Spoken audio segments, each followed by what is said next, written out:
बाबाही बोलले की गोळी नका मारू म्हणून. आम्ही काही नाही करत. तर तिथेच त्यांनाही गोळी मारली बाळासमोर.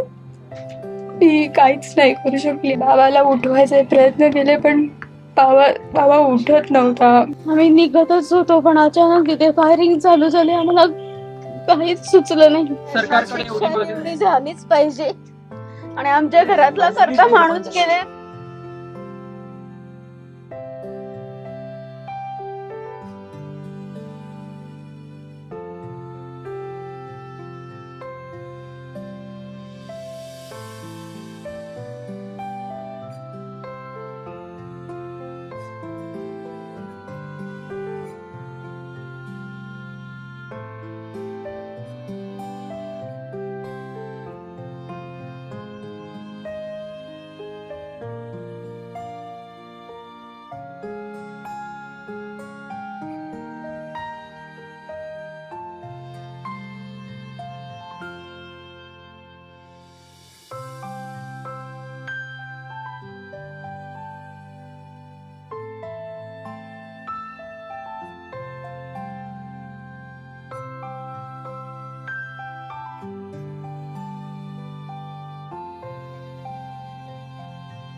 त्या दिवशीची परिस्थिती होती, प्रत्यक्षदर्शी आहात.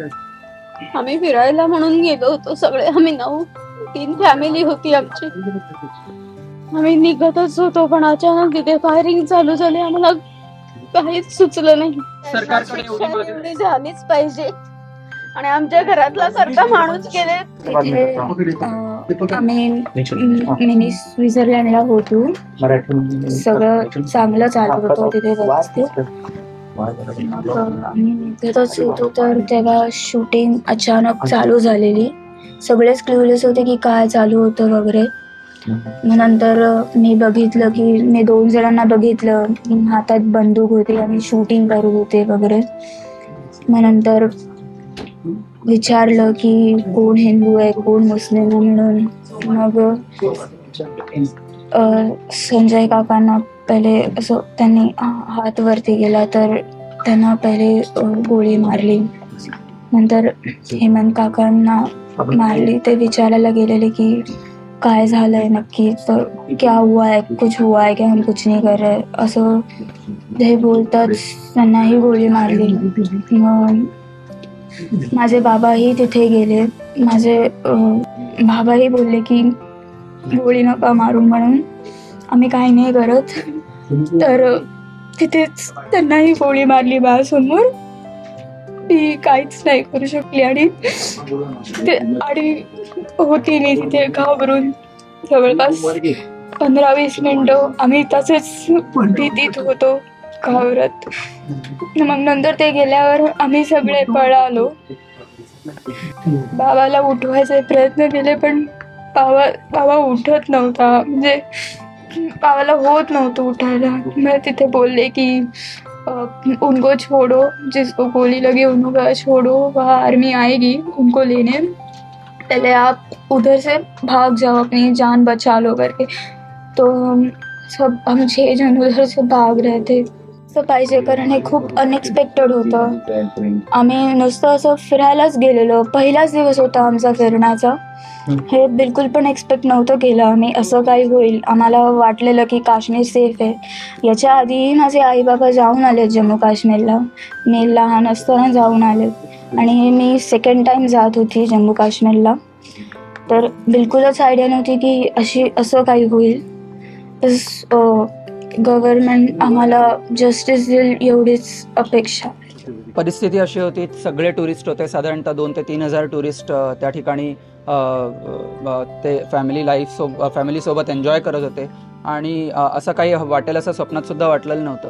आणि अचानक गोळीबार झाला. गोळीबार झाल्यानंतर काही इतकं सिरियस असेल असं कोणाला स्वप्नातसुद्धा वाटलेलं नव्हतं. पण गोळीबार झाल्यानंतर 2 जण अचानक समोर आले, हातात रायफल आणि साधारण एक आर्मीचा जसा वेश असतो तसे युनिफॉर्म सगळ्यांच्या अंगावर होते आणि डोक्यावर गोप्रो होता. कदाचित तो कॅमेरा असेल, कदाचित काय असेल माहीत नाही, पण त्यांच्या हातात रायफल होतं. रायफल कदाचित AK-47 वगैरे खूप टफ होतं ते. आणि ते सगळं पाहिल्यानंतर सगळेच नागरिक घाबरले होते, सगळे झुकले होते. घोडेस्वारांना दूर नेण्याचा प्रयत्न होता, दूर भगाने की कोशिश थी. अँड त्याच्यानंतर मग एकाने, हेमंत जोशी जे होते, त्यांनी सांगितलं की हे तुम्ही काय करताय, आम्ही तर काहीच केलेलं नाही आहे, प्लीज आम्हाला सोडून द्या, आम्ही काहीच नाही केलं आहे. तर डायरेक्ट हे ऐकल्यानंतर डायरेक्ट त्यांच्या डोक्यात शूट केलं आणि ते लगेचच कोसळले. त्याच्यानंतर त्यांनी सेग्रिगेट करण्याचा प्रयत्न केला हिंदू आणि मुस्लिमांना, की हिंदू एका साईडला व्हा, मुसलमान एका साईडला व्हा. कोणीच टुरिस्टनी त्याला प्रतिसाद दिला नाही. आणि त्याच्यानंतर अतुलने म्हटलं की म्हणजे माझी जी बहीण आहे तिच्या मिस्टरांनी म्हटलं की प्लीज आम्हाला सोडून द्या, आम्ही काहीच नाही करणार, आम्ही इथून निघून जाऊ, आम्हाला प्लीज सोडून द्या, आमच्यावर गोळीबार करू नका. तर त्याच्या डायरेक्ट हे शब्द ऐकल्यानंतर डायरेक्टच त्याच्या पोटामध्ये गोळीबार केला आणि तो पण धरातीर्थी पडला. त्यानंतर त्यांनी हिंदू मुस्लिमांना परत विचारलं की कोण हिंदू आहे कोण मुस्लिम आहे. माझे जिजाजी होते, त्यांनी हात वर केला. अचानक हात वर केल्या त्यांच्या डोक्यात गोळीबार केला. आणि हे सगळे डोळ्यात देखत या सगळ्या लेडीजच्या समोर घडल्यानंतर त्यांची त्या क्षणी काहीच मनस्थिती नव्हती की काय करावं. सगळे जे घोडेस्वारीसाठी आलेले असतात, तिथे जे पर्यटकांना साथ देण्यासाठी आलेले असतात, ते घोडेस्वार जे त्यांना रोजगार वगैरे मिळत असतो, ते सगळे तिथे होते आणि तिथे त्यांना सांगत होते की तुम्ही आता पळा, तुमच्या जीवाला वाचवा, हे सगळे आर्मी जे आहेत खालचे ते त्यांना वाचवतील. आणि ह्या शब्दानंतर काय म्हणत होते तिकडे, काय त्यांनी काही घोषणा केल्या? घोषणा वगैरे कोणीच काही दिलेल्या नाही आहेत, घोषणा वगैरे काहीच झालेली नाही आहे. फक्त हिंदू मुस्लिमांना सेग्रिगेट करण्याचा प्रयत्न त्या 2 दहशतवाद्यांनी केला होता. 2 ते 4 दहशतवादी जर 2000 पर्यटकांना काबूत ठेवण्याचा प्रयत्न करत असेल तर भारताची सुरक्षा व्यवस्था आज कुठवर आहे? आज भारताची पूर्ण जगामध्ये नंबर 4ची आर्मी आपण म्हणतो, मग आपली ही सुरक्षा व्यवस्था कुठेतरी कमी पडते का, असं प्रश्नचिन्ह आपल्या सगळ्या नागरिकांसमोर येत असतं. आता काय मागणी आहे? आता मागणी हीच असेल, सगळ्याच इंज्युअर्ड झालेल्यांची किंवा मृत्युमुखी पडलेल्या नातेवाईकांची हीच सगळ्यांची मागणी आहे की त्यांना कठोरातली कठोर शिक्षा व्हावी. आणि जे मृत्युमुखी पडलेले आहेत त्यांना, जे सगळे कर्ते पुरुष आहेत, ते सगळ्या कर्त्या पुरुषांसाठी जे काही फॅमिलीसाठी जे काही करता येईल तो प्रयत्न सरकारने निश्चित करावा आणि जॉब किंवा ह्या संदर्भात त्यांना मदत करावी, ही एवढीच माफक अपेक्षा आहे. आणि आज भारत सुरक्षित जर नसेल तर मग प्रश्न येतो की आम्ही हिंदू आहोत म्हणून आमची चूक झाली का, हा प्रश्न नक्कीच समोर येतो.